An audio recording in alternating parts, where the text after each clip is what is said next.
Hello, you're all very welcome to this evening's webinar, Beef Farming Insights, reflecting on 2025 and preparing for 2026. I'm Catherine Egan, Beef Specialist and host of the Beef Edge podcast, and I'll be your host this evening. We have a packed programme lined up for you this evening, where we'll be discussing production targets, reviewing the beef markets and key research findings in 2025 and looking forward to 2026. Joining me in studio are future beef programme farmer John Pringle from County Wicklow, Pearse Kelly, Head of Drystock, and Dr. Paul Crosson, Enterprise Leader at Teagasc Range. This webinar is being recorded. We want this to be as interactive as possible, so please do send your questions and comments at any stage using the Q&A tab at the bottom of your screen. We will do our best to get through as many of them over the course of the programme. First up this evening, we have Dr. Paul Crosson, who is going to kick things off with a presentation on research focused on suckler and dairy calf to beef systems and component research to improve sustainability on farms. Over to you, Paul. Thank you, Catherine. Good evening, ladies and gentlemen. So over the next 10 minutes or so, I'm going to give you a very high-level overview of the research programme at Teagasc Range. I'm going to look at 5 different areas. Firstly, I'm going to speak a little bit about suckler beef systems and the research programme we have around suckler calf to beef and breeding systems. I'm then going to look at dairy calf to beef systems. I'm going to move on to finishing age, which, as we know, is a really important aspect of the research programme and the broader sector. I'm going to speak a little bit about the methane mitigation programme. What have we looked at in terms of methane mitigation? What has worked and what are we planning to look at over the coming year or so? And finally, I'm going to look at an area of work that we have devoted quite a bit of resources to over the last number of years, and that is the potential of multi-species swards for beef cattle production systems. Okay, suckler beef systems. The flagship programme on suckler beef systems that most of you will be familiar with is the Derry Patrick Herd. The Derry Patrick Herd is a suckler calf to beef systems research project operating at about 170 kilos of organic N. So it's an integrated production system operating from calving right through to the animal being finished within the system. The main objectives of the current phase of Derry Patrick is to develop a low nitrogen, high output clover-based systems. We're looking at young finishing age with low concentrate input. In this system, we have 2 pasture types that we are comparing. A grass-only system receiving 150 kilos of fertiliser nitrogen, or a grass clover system receiving approximately half that quantity of artificial nitrogen. If we look at the 2 cycles that we have completed of that research study, the first cycle, which was the 2023 brown progeny finished last year, we saw a very substantial benefit of grass clover in the order of 30 kilos of live weight in favour of the grass clover system. The cycle that finished this year, which was the 2024 born progeny, we saw very little difference, effectively no difference between the 2 systems. So the future phases of that project, which is led by Peter Doyle at Grange, is to investigate what are the key drivers of that differential, when are we seeing benefits of grass clover, and what can we do to retain the benefit that we do have at turnout, to retain that right through to finish. The other element I should mention in terms of the Derry Patrick Herd and the wider suckler beef programme is that we work very closely with Pearse and the team, Martina Harrington leading the future beef programme, in terms of trying to roll out those technologies on farms, and perhaps we can speak a little bit more about that later. So that's just a photo of recently finished cattle on the Derry Patrick Herd. These are Charolais heifers finished at 19 months of age. In general, across our systems, we found that about 93% of our Charolais heifers were finished. In other words, they were they had adequate fat score to be commercially deemed to be finished, and all of our Angus heifers were finished. Again, photos of our Angus steers, finished at 19 months off pasture again, bear in mind without concentrate. 78% of our Charolais steers were finished, and almost all of our Angus steers were finished. So future phases of the project looking at, within the Charolais breed in particular, what nutritional strategies can we develop and can we apply so that all of them are finished. The second suckler calf to beef system that we're looking at Grange is the maternal herd. I won't say very much about this. In that herd, what we're looking at is, strategies to advance age at first calving.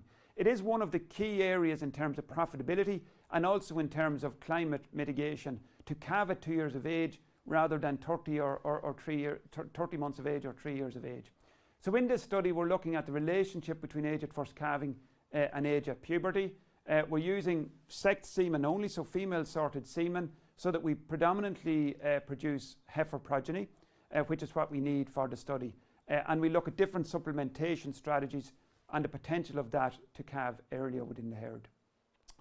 Okay, on the dairy calf to beef research program, the main farm systems or overall farm system study we're looking at here is comparing two animal maturity levels, so early maturing calves and late maturing calves from the dairy herd, and within each of those two breeds. So the early maturings we're looking at Angus and Hereford, and the late maturing we're looking at Limousin and Belgian Blue.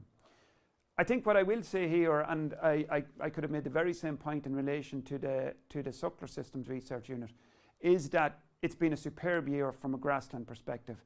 We grew very high yields of grass, excellent utilisation, silage harvesting when we wanted to do it in terms of silage quality, not always the case. So a very good year in terms of grass production and indeed in terms of animal thrive at pasture. If we look at some of the results, and again, in the interest of time, I won't go into it, but the slide deck is there for people to view after.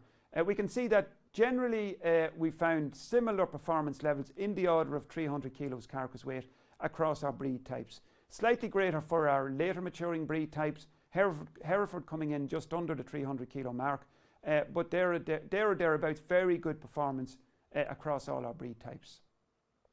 The other study on the dairy calf to beef side that we're looking at in terms of, you know, the anthelmintic challenge that we potentially see coming down the road in terms of anthelmintic resistance is the potential of leader-follower systems to mitigate the need for anthelmintics and to improve performance in our dairy calf to beef systems.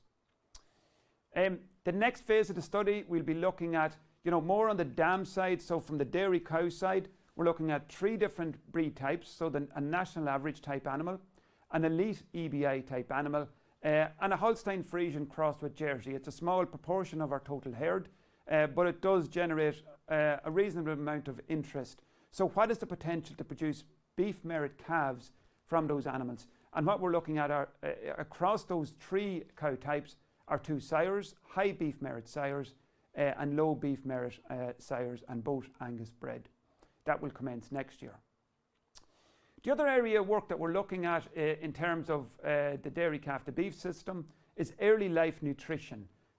So in terms of that very early life, that milk replacer feeding, that, you know, that transition feeding in terms of concentrate supplementation, which of those strategies is most effective in retaining the weight gain through to slaughter?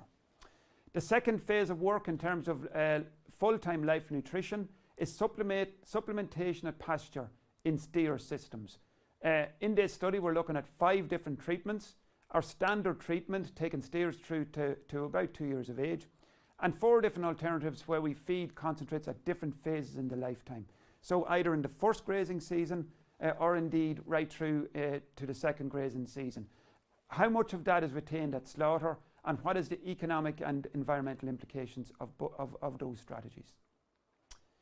Finishing age, of course, it's a topic that we have discussed quite a bit in the last number of years, and I'm sure those joining us here this evening will be well familiar with the discussion around reducing finishing age. If we look at the general trends going from 2010 right through to the present day, we've taken in and around a month and a half off our finishing age. So we have, you know, achieved very good progress in terms of this metric. Of course, if we look at it over the last number of years, up until 2023, we were removing about 0.14 months per year, which is really, really substantial progress. Since then, of course, we have seen that going in the opposite direction. We are now at about 26.5 months of age, so we have seen some reversal over the last number of years, largely down to very challenging weather conditions and also a change in terms of the composition of the kill. In other words, we have a greater proportion of our males killed as steers relative to bulls, and that of course has implications for finishing age. So what are we doing in terms of research to address this? There are a number of projects where we're looking at, you know, what strategies can we take to reduce finishing age, not just and maybe not only from an environmental and climate perspective, but indeed from an economic perspective. we have the Beef Quest project led by Paul Smith, funded by the Department of Agriculture. In this study, we are visiting a very large number of farms to assess what are the key factors that impact on finishing age on those farms. What are the farm level factors? What are the animal level factors? And what we have found is that at herd level, there is in the order of 100 days difference in potential finishing age between the best and the worst farms. That has really, really significant implications for the economic performance of these farms, let alone the environmental and climate implication. Methane mitigation, of course, our climate challenge is still there. We still have targets to reach in terms of methane and greenhouse gas reduction. Methane mitigation research program, we have assessed a very large number of feeding alternatives, alternative pasture types, supplementation strategies, and additives. And if we look at one of our studies, which is using Bovaer, so 3-NOPs, published by Stuart Kerwin. In this study, we saw something in the order of a 30% reduction in methane emissions, so a very substantial reduction, and that being replicated by many studies globally. Current research, what are we looking at? We want to see what can we do in grazing systems. So what type of strategies in terms of feed additives, in terms of animal breeding strategies, and maybe combining two is effective. Combining the two together is most effective. We have a project funded by DERA in Northern Ireland looking at climate-friendly beef. In this case, we're looking at lab evaluation of methane mitigation feed additives and supplementation. We're also looking at novel delivery mechanisms. So how can we actually deliver these various additives at an animal level? The final study I'll just refer to is a Global Research Alliance funded study looking at feed additives, in this case at a very specific feed additive, a novel feed additive developed by Glassport Bio in Galway. It's a calcium peroxide product. It has shown very good potential in our indoor systems. So can we replicate this indoors again, and can we replicate it in our grazing systems? And the final area I'm going to look at, Catherine, is the research program on multi-species pastures. What we found, and in this study we compared multi-species pastures with grass clover pastures. So in this slide, MSS is multi-species, GC is grass clover. We saw little effect on carcass traits. In other words, both systems performed similarly, except in the first production cycle where multi-species swards had a lower fat score, or animals finished on multi-species swards had a lower fat score than those finished on grass clover swards. And when I say the first production cycle, we will typically run systems and large-scale studies like this over more than one production cycle, because of course we get a very substantial year effect. In this particular study, we had a very good first production cycle. The second production cycle, we had implications and adverse weather conditions that challenged performance somewhat. So we do run these studies typically over a number of production cycles. In terms of herbage yield, very similar for the two sward types, both in grazing systems and in silage systems. In terms of botanical composition, and these graphs illustrate the botanical composition of the grass clover on the upper graph and the multi-species swards on the lower graph. What we found was a considerable decline in the herb content throughout the grazing season and year on year. Indeed, by the third production cycle, a lot of the herbs were gone out of the sward. We had an indoor feed intake study, and we saw no difference in terms of feed intake. For methane emissions, largely we saw very small differences, nothing in the zero grazing, in other words when the animals were fed fresh pasture.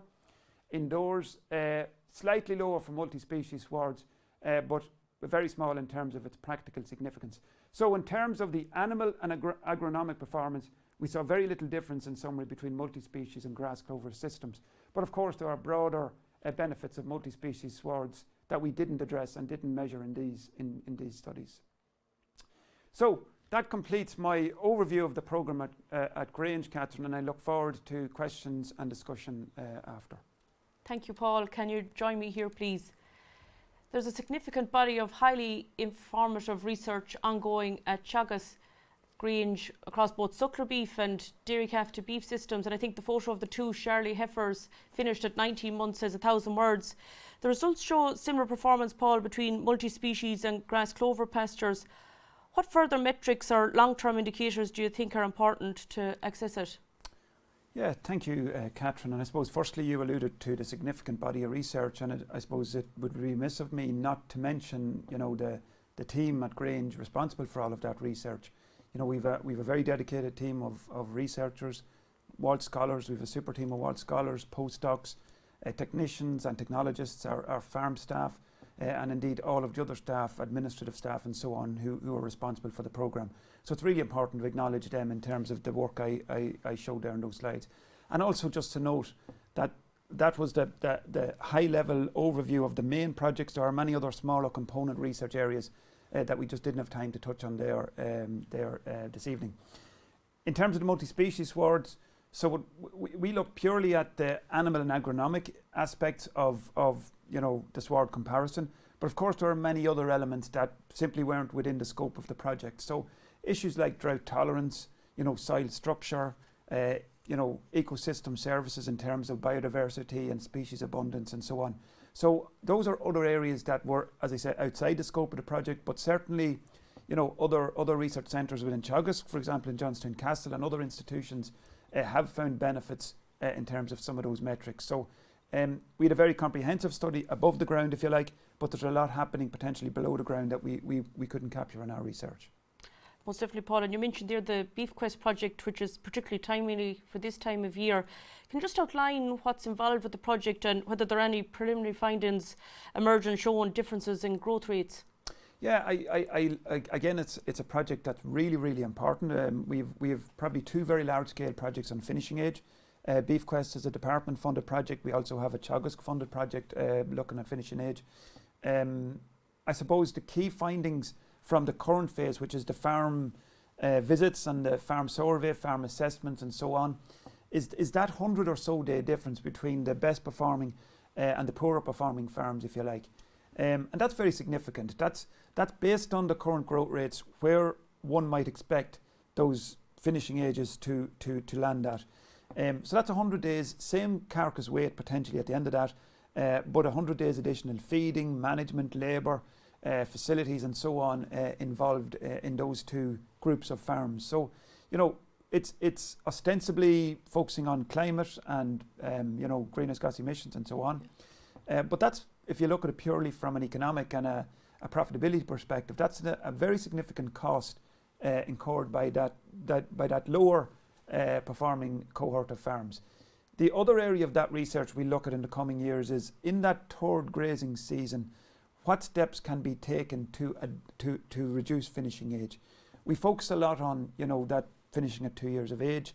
Most of or a very large cohort of our animals are finished in the third grazing season, and reducing finishing age in that grazing season will have the same benefit as reducing them in, for example, the second winter or second grazing season. So a few more elements of the project to be looked at over the coming years. And a lot of the actions that those farmers are doing with regard to weighing cattle pre and post housing and testing their silage quality and balancing for ration, any farmer can do any of those actions that you mentioned, really. Absolutely. I think that's going to be a key area of interest for us. We know from, for example, the Future Beef programme, the DB 500 and so on, we have a sense of what the key drivers are. What we maybe don't know is if we delve into those cohorts of farmers, what is the contribution of those different aspects of the production system? So to what extent does forage quality impact on finishing age? To what extent does herd health impact on finishing age? Aspects like the housing environment and so on. We know they're all important, but to what extent are each of them important and what interactions are there between these factors? So these are all areas that we'll be delving more into in the coming year or so. And reducing age at finish, that's a key focus across a lot of the studies there you mentioned. And your presentation showed a decrease from 27.9 months on average since 2010. Given the rise in 2024 to 26.5 months, what advice have you for farmers to achieve early age of finish while also maintaining carcass output? Yeah, I suppose, Catherine, the fundamentals are really important. It's the fundamentals around breeding, nutrition, so good nutrition, producing an animal with very good growth traits, good beef merit, feeding that animal appropriately that it can exhibit or manifest those traits, and having high herd health status. So is there a herd health plan on the farm, vaccination program, a parasite monitoring program and so on, and then operating all of that in a well-designed, well-managed production system. All of those factors combined together is what will drive finishing age. Most definitely, there's a number of factors involved. Thanks very much, Paul. I'm delighted to be joined by Pearse Kelly, Teagasc Head of Drystock, to give his presentation reviewing performance and markets in 2025 and outlook in 2026. Over to you, Pearse. Great, thank you, Catherine, and good evening, folks. So I'm going to very quickly, over the next 10 minutes, go through a look back at 2025 and look forward to 2026 for beef farmers to see what were the highs and what were some of the challenges and some of opportunities, and maybe how they'll feed into 2026. So my presentation this evening, I'm going to look at 5 or 6 areas that I think are important to beef farmers for looking back and looking forward. We look back on the weather that was for this year. We look back on beef and cattle prices that were there for this year. What are the profitability figures that are coming through that we're seeing? What impact is all of this having on carcass weights? What kind of cattle numbers do we have currently in the country and going forward? And then in the light of what we've heard this week on the news, a slide at the end on blue tongue. I just want to thank a number of people for giving me some of the information for this, particularly ICBF, Board BIA and our own rural economy programme. So if we look at the weather very, very quickly and we stand back and look at it, listen, I don't have the total figures for the year, but if we look at the kind of critical times of the year, the spring and the summer, they are times of the year where we look, we don't want a huge amount of rain in the spring, we want to have a certain amount of rain in the summer, but not too much, and we want to have a bit of heat. If we look at Cork Airport and Claremorris as 2 areas, we see that the rainfall levels for both of those compared to 2024 were back, and that allowed cattle to get out earlier to grass. If we look at the summer, again, rainfall levels were back in 2024 there in July and August in both Cork and Claremorris. And again, there were times of the year where actually it was quite back significantly, but if we overall on average we were back on 2024, which wasn't a wet summer, and we would have had periods of drought in 2024. So kind of in summary what we're saying is there would be lower rainfall in the spring and summer and a warmer summer, and we saw that in the grass growth rates. If we move on and look at the grass growth, overall, when we look at beef farmers on our pasture-based Ireland that are measuring grass, we see that very similar amounts of grass were produced in 2025 compared to 2024, except it's the pattern really of where you look at when it was grown. And we see that there was times of the year there, particularly around that May-June period, and again into the middle of the summer, and even as we moved on into the summer, you can see the red line there compared to the 3-year average, is that growth rates were back at times, and that was a challenge for people. But overall what we're seeing is that grass growth in comparison to 2024 was quite good compared to 2024, and we've seen that in the amount of fodder that's on farms. There's no talk of a fodder crisis this year. There's quite a surplus of fodder out there. There's a lot of hay made on farms throughout the country, so we don't expect. And then as we moved into the autumn, while some places did house cattle earlier, again if you compare to other years where cattle were housed in late August, early September, we didn't have that in 2025. So that's all really positive for fodder supplies going forward. As we move on in then and look at some of the really positives that were there on the beef side, I have on the slide there that, we had an unprecedented rise in the price of beef. Board BIA there will have given us figures there where we compare ourselves to the UK and Europe. Ireland there is in the blue line. But listen, the summary is that in 2025 compared to 2024 to date, the average beef price is 40% higher than it was in 2024. That's not something we've ever seen in the beef industry in this country back over decades, and that's really positive, and that's had a knock-on effect into a lot of things that are happening. The big knock-on obviously was then as we moved into cattle prices, live cattle prices. So what I've shown on this slide here is that when we looked at the budgets in as we do in every year in August and September to see, well, what's the budget for buying cattle, and we pull out the prices from a number of different sources. In 2024 we were pulling out a 320 kilo bullock at 343 per kilo, costing in around €1,100. In 2025 when we looked to see what that animal was costing, it had jumped to 656 per kilo, which is nearly 2,100. So those animals are jumping but in the order of €1,000 per head. Similarly, heavier animals, if you pull out another category, 520 kilo continental bullocks, 308 this time last year, this time this year 474, jumping from 1,600 to almost 2,500. So that's a significant jump in cattle prices, and that's on the back of what we see there in terms of that 40% rise in beef price. That then is feeding into what we expect in terms of profitability on beef farms. The really big income drive jump has been on single suckling enterprises, because listen, let's be fair, they're not out necessarily buying cattle, they're selling cattle. Input prices didn't rise. We had our Outlook conference, our Teagasc National Outlook conference yesterday, and they showed some really positive figures estimated for 2025. And what we're seeing is there in the bottom line is that the net margin in 2023 on single suckling farms across National Farm Survey farms, which is a statistical average, was basically break even at minus €19. That's net margin including all payments, including all sales. That was 108, so it was a positive last year. It had jumped to 2024. But just look what's happened there in 2025. They're estimating that to jump to 837, an increase of over €700 per hectare. We also had a jump on cattle finishing enterprises, but listen, because they are out buying those dearer weanlings and buying those dearer stores, they didn't get the same benefit. And also some of those farms would have sold much earlier in the year when the price rise was only starting to come. The net margin on those farms has jumped by 276 to 457, or an increase of €181 per hectare.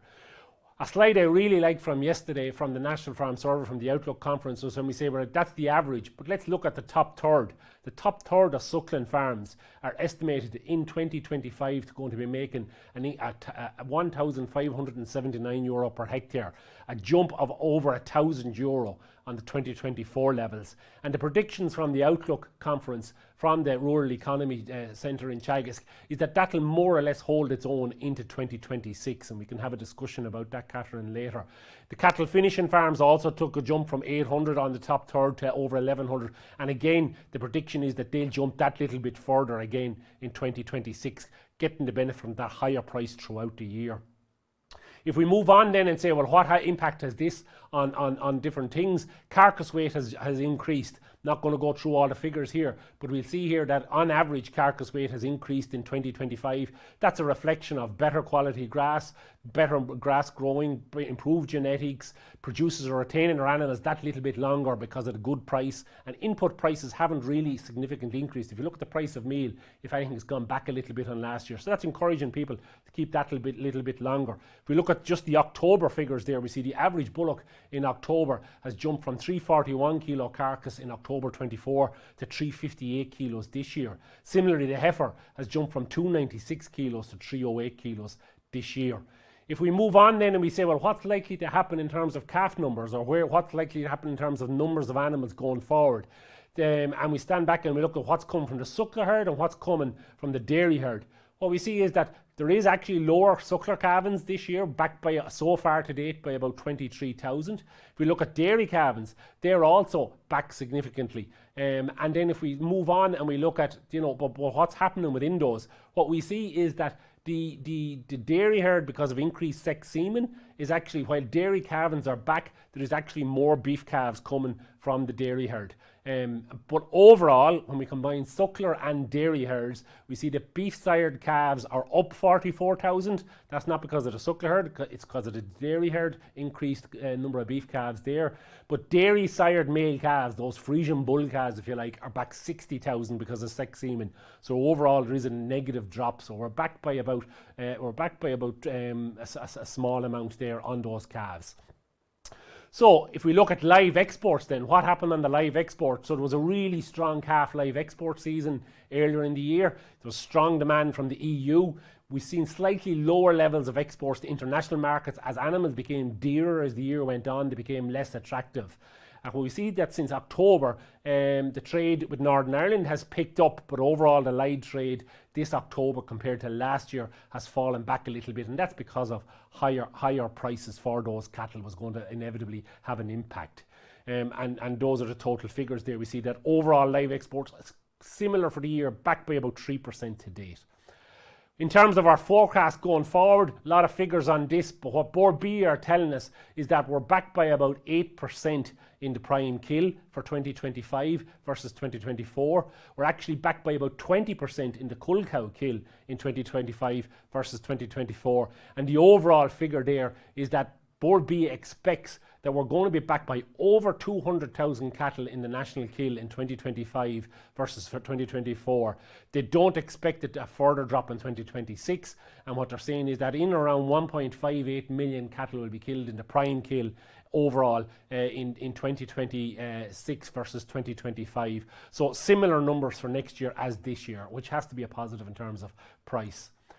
The last thing what we'll say is, listen, looking at 2025, looking at 2026, we have had a case in Northern Ireland there. There's more and more information coming out on the case up there of blue tongue. It is a worry for beef farmers. The advice that Teagasc is giving is that farmers need to stay alert across the island of Ireland. It is a notifiable disease. It affects all types of animals: cattle, sheep, goats, deers and camelids. It's spread by biting midges, and we'd hope at this time of the year that the midge population is going to have dropped off significantly, so that if it is in places, it's going to be back a little bit in terms of its movement. But the really key thing that the Department of Agriculture vets are telling us is early detection and isolation is essential. The symptoms that are there for it are fever, loss of appetite, milk drop, may not see that as much this time of the year, sores, swelling, legs, breathing issues and lameness in animals. Our advice in Teagasc is, if you think you possibly have a blue tongue animal on the farm, isolate that animal immediately and immediately ring your own vet and talk to that vet about ringing the regional veterinary office without delay. The last point we'd make on the blue tongue is, listen, there's no risk to human health or food safety, which is good. So that's just a key point there at the end. So the last thing I'd say really is just to thank Catherine for the opportunity to speak here, and I'll take questions. Thanks very much, Pearse. Just to remind viewers to include their questions in the Q&A tab at the bottom of their screens. That was a great look back, Pearse, when you see the review of 2025 and you see some of the highlight figures. You mentioned on one of the slides the unprecedented rise in beef prices achieved. Did you ever think of your career in Teagasc that you'd see beef prices of €8 a kilo being paid? No, it's something that we wouldn't have thought this time last year, let alone in my career in Teagasc. Catherine, if someone had told us this time last year that people would be achieving when you throw bonuses and quality assurance and different things like that in, it has approaching €8 a kilo and even exceeded that this year. But it's given real confidence to beef farmers, and I think that's it. We've seen it at the beef conference, we've seen it at farm walks throughout the year. It really injected an air of optimism, positivity into beef farming, and has given beef farmers the confidence to start looking forward and doing things that maybe they would have always liked to have done on farms, and to invest in their farms. And that's really where we're seeing the bounce on this within Teagasc, seeing much big interest in the whole area of investing in their farms, and that's what's needed on a lot of beef farms. Most definitely, and you showed there the NFS data from the Outlook conference yesterday. Single suckling farms were up by €749 a hectare, and cattle finishing farms were up by €181 a hectare. Do you think this will be sustained long term, or why has there been such an increase? Yeah, so the increase is there, as we see, in terms of the beef price, and everybody's talking about, you know, shortages on lumber in Ireland and that. But if we look across Europe, if we look across the world, I didn't put up the figures there in terms of the predictions for production, but almost all of the main European countries that produce beef in significant numbers are talking about a couple of percentage reduction in production for 2026, in 2025 into 2026, and that's going to have an impact in terms of supply. We look across the water to the US, they're at their lowest level of production since the early 50s, and other countries as well. So it's all the predictions are in terms of supply is there. Listen, the worry, I suppose, is in terms of, you know, once you get to a high price in beef, will that have an effect on consumption? We're told, you know, it is starting to have an effect on consumption. But what has surprised a lot of market analysts is that it hasn't had as big an impact on consumption as maybe they would have feared. If you go back a long number of years ago, when the price of lamb increased significantly, it had a bigger impact on consumption, but there's a bigger resilience there among consumers. And we're also seeing, you know, a growing market across the world for beef production.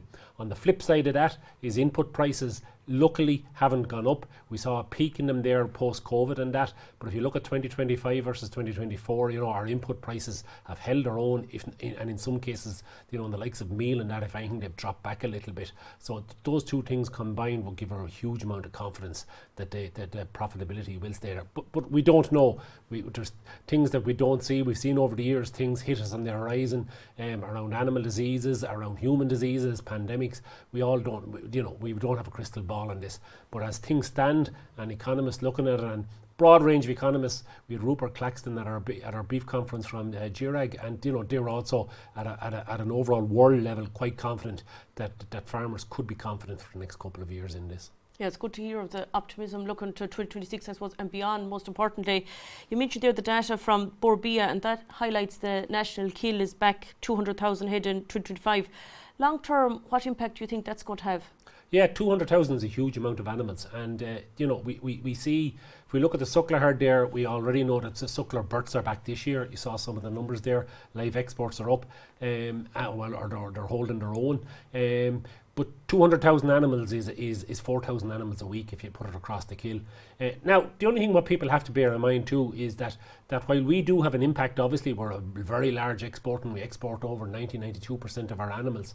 The bigger impact really is the overall, as I said, world supply of beef. So while we will have an impact obviously on that by being back by 200,000, it's probably more local issues that's going to have. So there are concerns there around in terms of, you know, processor viability. Again, it came up, and I don't mean overall processor viability, but in terms of number of meat processing facilities around the country, for them to operate at optimum level, they need a throughput through them, and that's in everybody's interest that there's a throughput through those. So there could be implications there down the road, but from a farmer point of view, in terms of a numbers point of view, and that we don't see any huge increase in the next couple of years, and it will take, and there may well be some rebuilding within the Suckler herd as that confidence and optimism comes back in, and there may be, we've already seen some signs of people talking about breeding more animals, and if people are buying in animals also onto their farm, it might make more sense for them maybe to breed more of those, and we've seen that in the past over the years, that it made more sense to breed animals than to tend to buy in very, very expensive animals.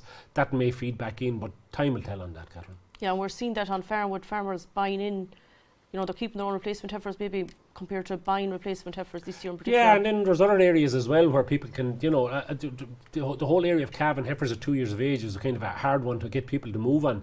But I mean, that it makes even more sense now to calve those animals down at the 2 years rather than leaving them there for 3. And that could be one way of increasing output on beef farms by a simple move such as moving from 3-year calving to 2-year. But again, that's going to take time. You know, that decision has already been made for 2026, but into 2027 and beyond, maybe that's an immediate jump. People could get an immediate increase in production. Most definitely, and that, I suppose, Paul, is something that you touched on, you know, reducing emissions, and, you know, you discussed 25% reduction in emissions as part of our target to be achieved by 2030. While the measures you mentioned, they all make sense, which one do you think that farmers should prioritise with the greatest win for the farm and win for the environment? Yeah, I suppose it depends on the farm system to some extent, Catherine. Within the finishing systems, obviously finishing age has a big impact. The longer the animal is alive, the animal is producing methane gas and also the emissions associated with the feed. So finishing age would be an important trait, and that encompasses many other aspects of the farm system. Now, of course, there is a trade-off between, you know, the animal that's purchased in, trying to achieve an economic outcome from that, as well as balancing the emissions reduction element of it. So there is, I suppose, an element of a trade-off happening within that. Within your more suckle system, obviously, you know, Pearse touched on age at first calving, so that's obviously a really important trait within those systems. But across all systems, animal performance, good live weight performance, ensuring that the animal reaches a finishing age or a sale age as early as possible in the animal's lifetime is really, really important. And I suppose, Pearse, what do you see on an on-farm basis, I suppose, being realistic for farms and also offering a good environmental benefit? Yeah, so as Paul hit there, you know, finishing age, age at first calving, probably the age at first calving is the one on a Suckler farm again, that again from an economic and from an emissions point of view, it's probably the one that's going to have the biggest impact, and it's the one that, you know, we've seen is doable, and more than doable. If we look at our future beef farms, and I know we're going to have John in a second, who is one of our future beef farms, the vast majority, if not all of them at this stage, are calving down their heifers at 2 years of age, and that's having a dramatic impact when we run that through the likes of our AgNav program. We're seeing there that it's probably one of the biggest ones. And again, if you look at the likes of the Newford herd and our Derry Patrick herd and all those, and our college herds, they're all calving their heifers down at 2 years of age. So it's one we'd be strongly encouraging farmers, Suckler farmers especially, to look at and to talk to us about. It most likely will have the biggest impact, as you say, on both economics and on emissions on a Suckler farm. That's great. Thanks very much, Pearse. Now we're off to County Wicklow. For a fortnight ago, we visited John Pringle to catch up with him and get an insight into what happened on his farm in 2025 and what his plan is for 2026. Hi, my name is John Pringle. We farm here in Auckland, County Wicklow, and we're a mixed dry stock farm, roughly 58 hectares. On the farm we carry 50 Suckler cows, put everything through to beef. finishing the bulls under 16s, the heifers 22, 23 months, and we also have a flock of 230 mid-season ewes. Yeah, 2025, it's been a long time coming for the beef farmer, especially the suckler farmers who've started to reap the rewards. It has been a good year.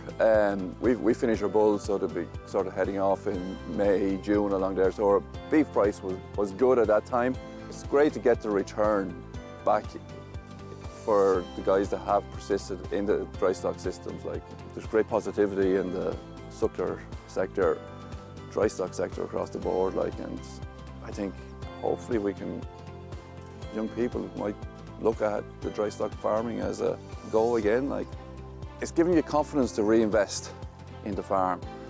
You know, either be it new facilities, shed, which probably I have been at times, but as well, you know, safety equipment, handling, getting back onto our fencing, upgrade our P's and K's, just getting our basics back right again. It's giving you that confidence to do all that again, where we had been kind of, I suppose you were watching every expenditure, but now it's giving you a little bit of breathing space to reinvest in the farms. Like, the key challenges, I suppose, for myself and probably for farmers on the East Coast is really the weather patterns. Springs are getting colder and slower, so our grass growth is very erratic this year. We were getting spikes the whole time, and it was kind of making things hard to juggle. For 2026, I'm fairly optimistic on price rise if you're looking at what cattle has been exported. I was very fortunate. The farm was made over to me when I was 30, and Mum and Dad stood back, and I hope that I will be able to do that for the next whoever comes along. I think looking at that video, it looked like you nearly knew that the beef price was going to skyrocket. And right when you started building the new shed, the smile when you leaned across the gate was a man very happy with his timing. I was, yeah. Delighted to have it done. It's something we've been musing over for years, and we haven't done it overnight. We've done it a little bit every year, and we just kind of have it finished this year. And it's fantastic to have the facility there now, and it's just taking the pressure off everything. So it's great. Like, it's a great achievement, like, to have it there. Like. Most definitely. And you mentioned you're finishing bulls under 16 months and heifers at 22, 23 months. From your experience, what are the key performance indicators that are important for running an efficient system? Well, for me, well, Paul has touched on it there too. Health is a big thing. Like, it's we have vaccinations, dosing, we do regular fecal tests for worm and all this. So it's just, you're ticking all the boxes before they come in, the housing, there's no setbacks, and, you know, good quality forage as well is a big thing. Like, year on year we're trying to improve our silage. So when we walk past the pen of bulls in the daytime and you see them line off, content cutting, you know, you're ticking the boxes. Like, so it's all little things, and there's no rocket science or secret sauce. It's just doing the basics and trying to do them better each year, like keeping it simple, really. Like. Most definitely. And you mentioned there in the video, you know, you now have the confidence to reinvest. What's the plan for the new shed? The new shed it's covering a couple of bases. At the moment, it's being used for the young bulls. They're currently on slats. There's a straw will lie back the same size at the back of it, so they will come towards Christmas. We will open up and they'll have to lie back to the straw. Just contentment to keep them thriving. There's a small area for a dungstead, just to meet environmental things. There's an extra slurry tank, the slurry tank is deeper. It's probably 10 foot deep, so it's giving me that extra storage as well. Slurry has become a valuable product now on our farm, so it's just trying to future-proof the farm environmentally and financially as well going forward. Like. Most definitely. And I suppose you have the shed built now. What are the other areas on the farm that you're considering for investment? I suppose cattle crush is probably the next thing. It's for safety. It's put probably a better forcing pen into it, escape areas, safe areas to work. It's just trying to put into safety things now, maybe another calving gate, hang a few extra gates better, a bit more fencing, back to our basics, P's and K's, and just it's back to try to stuff that we kind of had put on the back burner a little bit. Lime, we probably had been poor on spreading it, but you know, we've spread a good bit with the future beef, but you're seeing the returns now, and like it's there again with the financial returns. It's giving you the confidence to keep on that road, like, and everything more clover in our swarts as well. That's great, John. And Pearse, what areas are you seeing as the key opportunities for farmers to invest in? Yeah, John hit it on it there. I think the lime one is the classic example. I see a figure from our own Mark Plunkett in the Signpost programme earlier this week that only 1 in 10 beef farmers are putting out lime, and it's one of the cheapest nutrients you can put out. But having said that, you know, someone goes out and buys 2 lorry loads of lime, which, you know, cover 40 acres or whatever, it's €2,000. And €2,000, when maybe you're making 5 or 10,000 euro, it was a lot of money. But if you're making 25, 30, 40, 50,000, €2,000 now is not as much. So we expect people, you know, they're bigger interest in that. Same with the P&K. You know, again, you go out and you look and you say, well, I can buy straight nitrogen through protected urea or that, or I can buy a product like 18612. But when you sit down and do the sums, 18612 is obviously more expensive because it has the P and the K. But long term, the investment is there once you put that money into that.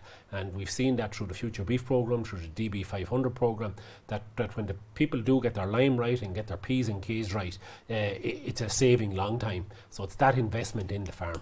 Yeah, most definitely, Pearse. And I suppose, Paul, considering the high number of beef farmers working off farm, what technologies do you think need to be implemented or researched going forward to reduce labour on farms?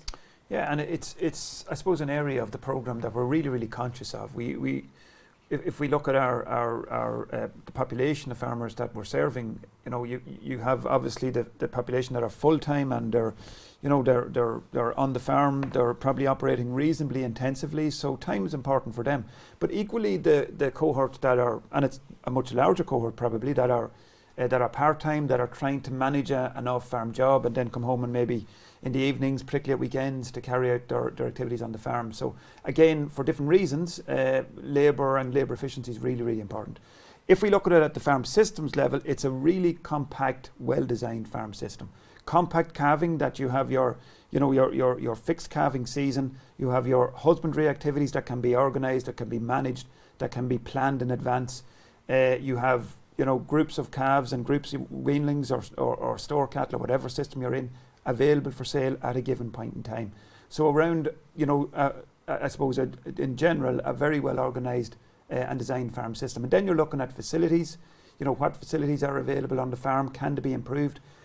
John touched on 1 or 2 examples of where you can improve facilities that, you know, from a labour point of view, makes your farm run that more smoothly. The final thing I'll just mention in relation to that is that we do have a major labour studies commencing next year to try and, again, generate more information around labour efficient management systems. What are farmers currently doing? What are the most labour efficient farmers doing that perhaps we can roll out to a wider population of farmers? That's great, Paul. There's loads of questions here. I suppose, Pearse, you mentioned the dairy sire calves have decreased by 60,000 head and calf exports were up 12%. What impact do these figures most likely won't be seen until 2027, but what impact do you think that they will have? Well, I mean, if you look at the Board BIA figures for the projections for 2026, they're saying that the drop that we saw this year is going to continue into next year. So we can't obviously have a continuous drop every year, or we'll end up at a point where we'll have no animals left. But what we do have is a situation where we're at one of the lowest levels of production in this country in a long number of years. I think, I can't remember the figure, but it could be 10, 12 years since we saw as low a level of production, if not longer. And we're going to see that continue into 2026. Will that continue into 2027? That's going to completely depend on live exports and that we see in the spring of 2026 and into the autumn of 2026. But from where we sit today, looking forward into 2026, I mean, what animals were born in 2025, you know, the first of those animals theoretically would start to be ready for slaughter as 18, 19 months towards this time next year. So we're going to start seeing the impact there as well. So that's really the long-term impact on that is slower slaughterings. And even if we do see a turnaround in terms of more confidence in breeding more heifers within the Suckler herd and that, that's going to be 2027 before those animals are on the ground, 2028 before those animals are ready for slaughter. So as we all know, the production cycle in beef, you know, is 3-4 years before you see an impact from a decision that's made today. Most definitely, and I think that's a key point from it. Really, it's 2027 and beyond. It's not just Absolutely. what we're seeing, I suppose, looking at 2026. Paul, any idea why there was a lower fat cover for the first cycle of multi-species boards over grass clover? Did the fat cover increase over the second and subsequent cycles, or were any concentrates fed? So there was 3 different slaughter dates in terms of the multi-species project. We had 1/3 of the animals were slaughtered at the end of the second grazing season. The second third were during or towards the end of the second winter, and the final third in the third grazing season. So depending on what system you were in, the animals killed at that first time point, no concentrates. At the third time point, so in other words, the 2 groups killed off pasture, whereas the animals that were in our standard arterial steer system would have received a concentrate supplementation. The question as to the difference in the 2 production cycles, almost certainly it's because of the different weather patterns we found across those 2 cycles. The first production cycle we had very good, I suppose, weather conditions essentially. The second production cycle was very, very challenging. It was the bad back end that we had in 23, the bad first half of 2024. So you got caught on both sides there. And that nearly brought them all to a common level of finish, and they were unfinished effectively in those systems. And I think that's important to bear in mind too, that within the research studies, we're looking at comparisons. We're not looking at, optimizing the system per se, whereby you would feed concentrates to finish the animals. What you want to do is manage the 2 groups identically. If one group's not receiving concentrate, the other group also doesn't receive concentrate, even allowing for the fact that they may or may not be finished. You're trying to manage them in the same production environment and the same production parameters. So I'd imagine it was a weather effect or a year effect in terms of the differences we found between the 2 cycles. That's great, Paul. A lot of questions coming in for you here, John. Are you calving? A lot of talk tonight about calving at 24 months. Are you calving at 24 months on your farm? And if so, have you encountered any issues? Yes, I am calving at 24 months. We've been calving for years, and some of that video was, you saw there were in-calf heifers were in the background. So no issues, touch wood. It's basically they're growing well, and it's nutrition, just watching the nutrition as they're coming up to calving. We would probably run the first calvers and second calvers as a separate group, so they get looked after that little bit better. And when they come into the house that second winter, they're given that little bit of preference as well, just to give them an opportunity, because they're still growing. And if the weather does turn well, we will turn bad, I should say, we will wean a little bit earlier. But with no drawbacks to it at all, and it's be hard to go back to not doing it now. No different at home. It's what we've always done. Very good. And do you plan on holding cow numbers at 50 or increasing, or what's your plan for 2026 and beyond? We will stick at numbers, because as we've have the stocking rate 50-50 with cattle and sheep, and kind of work very well worm wise and grass quality wise. So, and plus, even though I've done a shed, I would have to do another shed if I wanted to expand numbers, and I'm finished developing now. But I think stock wise, the farm is sort of at capacity. It's just tweaking, tightening up different things, and going. That's really where I'm looking at going forward. And you also mentioned about health on the farm. What are your plans for cows now over the winter up to calving? They'll be getting Covaxin 10 program. They'll get Rotovec and an IBR program for vaccinations. First calvers and maiden or second calvers will get a worm dose, just to give them the benefit of a doubt. And then we'll be on a high grade dairy mineral, because we are quite deficient in minerals. So they will be on a high quality dairy mineral from middle of this month going forward up to calving. That's great. Thanks very much, John. Lots of questions coming in here on blue tongue and queries from farmers. I suppose blue tongue, the potential risk of restrictions on our live exports. Any thoughts on the panel on what implications there might be nationally, especially with the reliance on high calf exports from dairy? I know you mentioned it, Pearse, in your presentation. Yeah, listen, I suppose we don't really know the implications as of yet. We're in discussions with the department in terms of what's the kind of, and what the most immediate, I suppose, concern is that it's looking like it's on the island. It's not in the Republic yet. So what the department is really wanting to stress is that, you know, for people to keep a very, very close eye. I know I said earlier on it's not the time of the year for transmission, but that's not to say that it hasn't already transmitted further south. So the sooner we can pick it up, the sooner we can mitigate some of the implications that are in it. Others will tell us really, I suppose, down the way in terms of what implications that it will have on trade. It's not an area that I'd be moving into. And I suppose, John, as a farmer, like a lot of viewers tonight, what are your thoughts or concerns around blue tongue? I would be very worried about it, to be honest, because it's not only the effect of trade, it's the effect on fertility and our livestock and all, and the effect on thrive. And I think that, and like I'm of yos as well, and I think sheep carry it or get affected very badly with it as well. So you know, it is worrying. Like I think this is probably the things with weather changing. Like it's these new diseases coming in, and they are going to have as big as impact as anything on our farms. Like. Most definitely. And Paul, have you any comment you'd like to make? Yeah, I think, look, I'll reiterate what Pearse said earlier in the presentation. It's really important that we're vigilant at the moment. You know, if we perceive, if someone goes out and perceives an issue with a group of animals, sometimes there's a tendency to almost wish it away. Let's say, you know, maybe that's not an issue, maybe I shouldn't be worried about it. This is potentially a very serious health issue, animal health issue. We need to be very vigilant, and if we do suspect anything, then alert the authorities. Better to be, you know, cautious about it, rather than hoping that it's not something that has come into your herd. Again, Pearse mentioned that it's not the peak transmission season and weather and so on, but you know, it may already have transmitted, and almost certainly will have transmitted to some extent. Hopefully the control zone will manage that in Northern Ireland. But I think it's really, really important that we remain vigilant.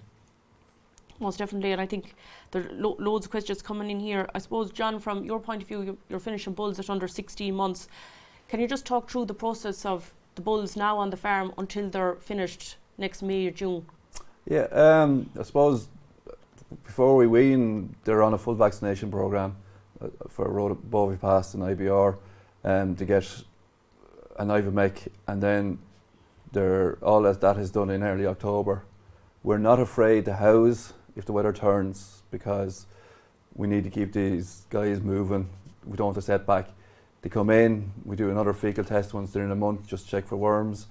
They get their backs clipped, they're weaned onto straw, settle off before they're moved onto the slats, and then they're on good quality silage, ad lib good quality silage, about 4 kilos of a weanling ration up to Christmas, and then we'll gradually build it up, and from Christmas onwards to end of January, and then we'll switch from January to a bull ration, and we're working probably 100 to 110 days out, and by probably the end of February they're on bull ration ad lib 10-11 kilos with straw, and that's kind of it. And we just keep them ordering. We don't want to set back on them at all. It's just, you look at them, you're just contentment when they're lying off, they're thriving, and it's just, we keep movements, we keep them, don't want to get them excited, and it's just, they're children, you just want to keep them happy and content, like.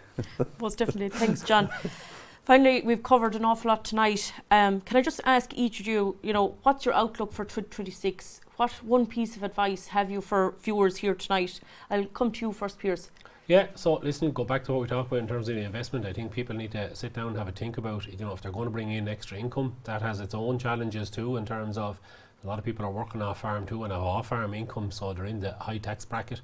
So stand back and think, what's going to suit my farm long term in terms of where I'm going to invest that money, and have 2 or 3 options and discuss it with your advisor, discuss it with your family, your neighbours and that, and really stand back and look at their own farm and see, well, what makes sense for my farm for the next 2 to 3 years. That if I had that new crush, as John was saying, or I did a bit of farm infrastructure, or I put up a new shed that made life a little bit easier for me, and not necessarily to increase production, but just extra storage. What's going to work on your farm? And look, be positive that this is going to be there for the next couple of years. I think reducing the labour is a big thing, and in fact John has mentioned a lot of Yeah, comments on making life more attractive for you. I mean, we talk about succession and inheritance and making, you know, for the next generation on, and they need to see that the farmers that are working on the farm today are making life easier for themselves, so that they see a role and see a future for this, that if they want to work full-time or they want to work part-time in the farm, that it's not going to be a slog, and that, you know, that extra handling unit or whatever it is, that infrastructure on the farm for moving cattle just makes life that little bit easier. And I think it's that improving that work-life balance will be where a lot of people will be looking at. And generation renewal was a key part of focus for the National Beef Conference this year in Athenry. Absolutely, yeah, absolutely. And I know John said it in the video there now, you know, hopefully the money's going to be there now for people to invest in farms, and this is the opportunity to take that. That's great. Thanks, Pearse. Paul? Yeah, well, I suppose I've touched on, from a research point of view, a number of the flagship projects that are entering into a new phase next year. So if we take, for example, the Derry Patrick project, where we're trying to delve a little bit further into that grass clover versus grass only systems to see how much of the benefit that has currently been achieved early in the lifetime can be retained through to slaughter. Likewise, on the dairy calf to beef, we're moving into a new phase, looking at variations in dam type and crossing them with different merit on the sire side to see what is achievable, what potential is out there in terms of dairy calf to beef. The whole area of or feed additives and methane mitigation. So all of those being, I suppose, really, really important aspects of the programme going forward. I suppose one major event, you asked me what advice I would give to farmers in 2026. Well, we do have a major event at Grange on Wednesday the 1st of July next year. So my advice would be to attend that. There is, and Pearse touched on it earlier, there is I suppose there's a vibrancy, there's a dynamism, there's an energy right through the events we've seen throughout the year. Attendances have been really good, engagement at the events, appetite for information, appetite for knowledge. And, you know, I've really skimmed the surface of the research programme at Grange, and they will be on full display on Wednesday the 1st of July. So my advice would be go to the open day and hear much more from the people than the researchers carrying out the work. And as you mentioned, there has been huge attendance at all the Future Beef, Dairy Beef and national and regional events across. We had the beef conference a number of weeks ago, and I mean we see it at all our events, packed to the doors, really engaging, lots of questions. I think the return on investing and adopting technology now is much, much better than we've ever seen before, and that's reflected in the engagement we're seeing at these events. So 1st of July next year, Beef Open Day. That's great. Thanks, Paul. And finally, I'll leave the final word with you, John. It's just keep doing the basics right, and don't be like a kid in the toy shop when we have a few extra quid going into the local machinery dealer and buying stuff willy-nilly. It's just keep sensible and for once the Drystock is in a positive position, and be proud of it and tell our story to people and try to encourage the next generation in, because if we don't have them, we're going nowhere, and they are our future. That's great. Thanks very much, John, most definitely. We'll bring the webinar to a close at this point. Before we finish, I'd just like to offer a few words of thanks. Firstly, my sincere thanks to the panel, to Pearse Kelly, Paul Crosson and John Pringle for sharing their time, insight and expertise this evening. Thank you also to our production team, Declan McArdle and Charlie Smith, who have been working behind the scenes to ensure everything has run seamlessly. And finally, a heartfelt thankful to you, our audience, for joining us in such high numbers. Your questions and comments greatly enriched our discussion tonight. And as we look ahead to 2026, it's clear from our conversation that tightening supply combined with strong demand presents a valuable window for opportunity for beef farmers to plan wisely, invest strategically and build resilience, ultimately future-proofing their enterprises. Can I take this opportunity to remind you to tune in to our weekly Beef Edge podcast, which is available wherever you get your podcasts. On behalf of the entire panel, I'd like to wish you a happy and safe Christmas and the very best of health and happiness in 2026. Thank you and good night.